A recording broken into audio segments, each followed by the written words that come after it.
할렐루야. 네, 사랑하는 성도 여러분, 우리는 오늘부터 고난주간 새벽기도회를 드리게 되었습니다. 사회적 거리두기 등 방역 지침을 준수하면서 우리가 본당에서 이렇게 모이게 됨을 감사드립니다.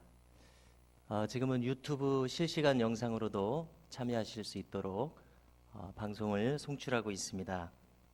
또 일과 중에는 녹화 영상을 이용해서도 참여하실 수 있습니다.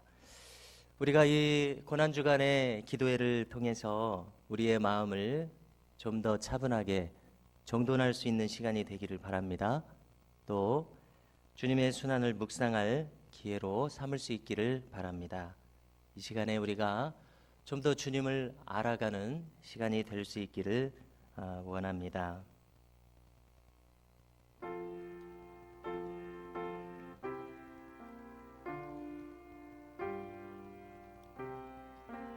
함께 찬송합니다. 주 달려 죽은 주 달려 죽은 십자.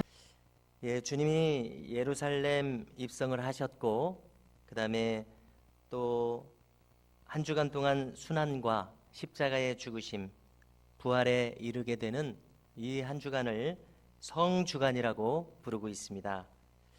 예루살렘 입성 후에 주님께서는 제자들과 함께 베다니로 다시 돌아오셔서 하루를 묵으셨습니다. 그리고 이튿날 아침에 월요일에는 다시 성으로 들어가시면서 무화과 나무를 보시게 되었습니다. 주님께서는 이 열매 없는 무화과 나무를 보셨을 때에 말씀하셨습니다. 내가 영원토록 열매를 맺지 못하리라. 한마디로 저주의 말씀을 하신 것입니다. 이것은 주님이 성품이 이상하셔서 하신 말씀이 아니었습니다. 이것은 바로 대제사장과 서기관들의 무리들이 대표하는 예루살렘의 종교인들을, 더 나아가서는 예루살렘 성을 가리키시는 말씀이었습니다. 왜냐하면 보통 무화과 나무는 이스라엘을 상징하기 때문에 그렇습니다. 영원토록 저주를 받는다는 것은 보통 일이 아닙니다. 우리는 이와 같은 것을 이름에서 일컫기를 현재적 심판이라고 부를 수 있습니다. 예를 들어서 출애굽 시절의 바로 왕을 보십시오. 그의 굳은 마음은 전혀 개선되지 않았습니다. 전혀 부드러워지지 않았습니다. 결코 변화될 수 없는 마음, 그것이 바로 현재적 심판입니다. 저 마지막 날 흰 보자 심판까지 갈 것까지 없다는 것입니다. 그러므로 성도 여러분, 우리는 우리의 심령을 조심해야 할 줄로 믿습니다. 바라와 같은 사람을 사도 바울은 양심에 화인 맞은 자 이렇게 말했습니다. 그것은 무엇입니까? 불인두로 지진 피부는 아무런 감각이 없어지는 것입니다. 영적 감각을 완전히 상실한 자, 이렇게 되면은 그것은 곧 현재적 심판에 처해졌다 말할 수 있습니다. 회개가 불가능한 상태, 우리는 그것을 두렵게 여겨야 할 줄로 믿습니다. 우리가 그렇게 되지 않기 위해서 우리는 몸부림쳐야 할 것입니다. 그러기 위해서는 주님의 음성에 귀를 기울여야 할 것입니다. 조금이라도 은혜의 단비 한 방울이라도 임하면 그것을 붙들고 간절히 기도해야 할 줄로 믿습니다. 그래서 언제나 우리는 영적인 회복을 추구하는 삶을 살아야 하겠습니다. 오늘 주님은 제자들과 함께 겟세마네 동산에 가셔서 기도하십니다. 이 성주간 동안에 마지막 만찬이 있은 후에 목요일 한밤중과 금요일 새벽 사이에 있었던 시간들입니다. 겟세마네라는 이 동산의 이름은 뜻을 가지고 있습니다. 그것은 기름틀이라는 뜻을 가지고 있습니다. 그것은 감람나무, 올리브나무가 많이 있었던 곳입니다. 올리브나무의 기름을 짜려면 3번을 짠다고 합니다. 그래서 첫 번째 나온 기름은 제사장들이 성전에서 사용했고, 두 번째 짤 때 나오는 기름은 식용으로 사용했고, 세 번째 나오는 기름은 등잔용으로 사용했다고 합니다. 주님은 비슷한 수요로 3번이나 기도하셨습니다. 온전히 자신을 다 짜낸 기도라고 할 수 있습니다. 그런데 우리가 이 겟세마네 동산에서 들으신 기도를 볼 때에 주님의 사람됨의 모습, 인성이 그대로 적나라하게 드러나는 것을 우리가 엿보게 됩니다. 왜냐하면 하나님이심에도 불구하고, 그는 본질상 하나님이심에도 불구하고 지금은 사람의 몸을 입으셨기 때문입니다. 주님은 죽음의 고통을 이제 받으시게 됩니다. 특별히 아버지 하나님과 단절되는 고통. 왜 그렇습니까? 죽음이라고 하는 것은 본질상 심판이기 때문에 그렇습니다. 온 인류의 죄짐을 대신 지고서 하나님의 심판을 받는 것이 죽음입니다. 그래서 그 죽음의 순간에는 영원토록 교제하고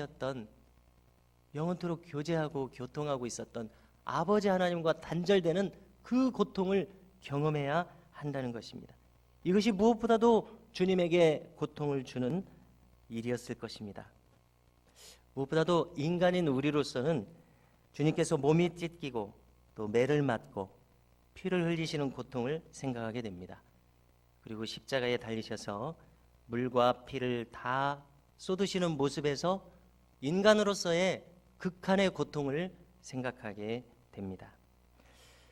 주님의 그 여린 몸으로서 어떤 진통의 수단도 없이 이 모든 것을 감내해야 한다는 것, 이 모든 사실들이 주님을 고통 속에 고민하면서 기도하시도록 만들었습니다.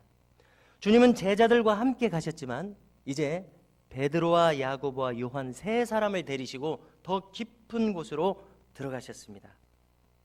오늘 말씀을 보니까 이때 주님은 놀라셨다고 말씀하셨습니다. 그리고 슬퍼하셨습니다. 33절과 34절을 우리 한 번 더 찾으셔서 읽으시겠습니다. 시작. 베드로와 야고보와 요한을 데리고 가실새 심히 놀라시며 슬퍼하사 말씀하시되 내 마음이 심히 고민하여 죽게 되었으니 너희는 여기 머물러 깨어 있으라 하시고, 주님이 이렇게 놀라셨습니다. 슬퍼하셨습니다. 고민하셨습니다. 심지어 죽게 되셨다고 토로하실 만큼 마음이 어려우셨습니다. 또 우리가 이어지는 35절, 36절 상반절을 보니까 어떻게 기도하시냐면요, 될 수 있는 대로 이때가 자기에게서 지나가시기를 구하셨습니다. 또 아빠 아버지여, 아버지께는 모든 것이 가능하오니 이 잔을 내게서 옮기시옵소서, 이렇게 기도하셨습니다. 이절은 주님께서는 온 몸으로 주어진 이 상황의 고통을 맞으셨습니까? 이것은 무엇입니까? 이것은 바로 주님께서 우리 인간이 겪는 고통을 다 하신다는 것을 의미합니다. 히브리서 4장 15절의 이하에서는 이렇게 말씀합니다. 우리에게 있는 대제사장은 주님을 가리킵니다. 우리의 연약함을 동정하지 못하실 리가 아니요, 옛날 성경에는 체휼하지 못하는 자가 아니시오. 무슨 뜻입니까? 못 본 채 하지 않으신다는 뜻입니다. 그래서 모든 일에 우리와 똑같이 시험을 받으신 이로되 죄는 없으시니라. 그러므로 우리는 긍휼하심을 받고 때를 따라 돕는 은혜를 얻기 위하여 은혜의 보좌 앞에 담대히 나아갈 것이니라. 이렇게 히브리서 기자는 우리에게 권하고 있습니다. 주님은 우리의 고통을 다 아신다는 것을 마음에 간직하시기 바랍니다. 그러면 우리가 고통 중에 기도할 때 주님은 우리의 간구를 들으신다는 것을 우리는 떠올릴 수 있습니다. 그러면 히브리서 기자의 권면대로 우리는 담대하게 은혜의 보좌 앞으로 나아가게 될 줄로 믿습니다. 우리 인간의 기도에는 한계가 있습니다. 무슨 말이냐면 우리의 언어로 드리는 기도는 한계가 있다는 말씀입니다. 그래서 로마서 8장 26절에서는 이렇게 말씀합니다. 이와 같이 성령도 우리의 연약함을 도우시나니 우리는 마땅히 기도할 바를 알지 못하나 오직 성령이 말할 수 없는 탄식으로 우리를 위하여 친히 간구하시느니라. 아멘. 우리는 때로는 서로에게 말할 수 없는 마음의 답답함을 가질 때가 많이 있습니다. 이 답답함을 가지고 주님 앞에 나아올 때 성령께서는 우리와 더불어서 우리와 함께 친히 간구해 주시다는 이 말씀을 우리가 붙들 수 있기를 바랍니다.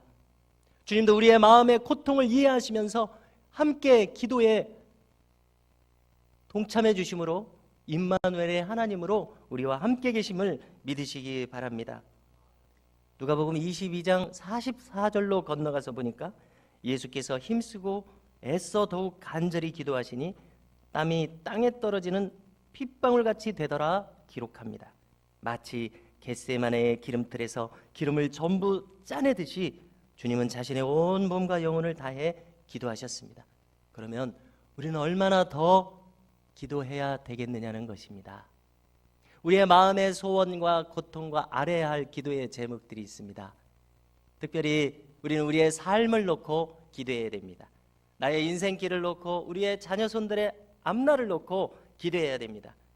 뿐만 아니라 우리는 나라와 민족과 교회를 위해서 기도해야 될 사명을 가지고 있습니다. 특별히 우리는 미담교회가 새로이 부흥할 것을 위해서 기도해야 할 줄로 믿습니다. 그럼 우리는 얼마나 주님보다도 더 간절히 기도해야 하겠느냐는 것입니다. 이 새벽에 우리가 마음을 합하여 기도할 수 있기를 소망합니다. 그러면 하나님께서는 사막에서 생수를 터뜨리시고 광야에 길을 내시는 하나님이실 줄로 믿습니다. 우리의 심령을 다시 살아나게 하셔서 온전한 회복의 길로 인도하여 주실 줄로 믿습니다.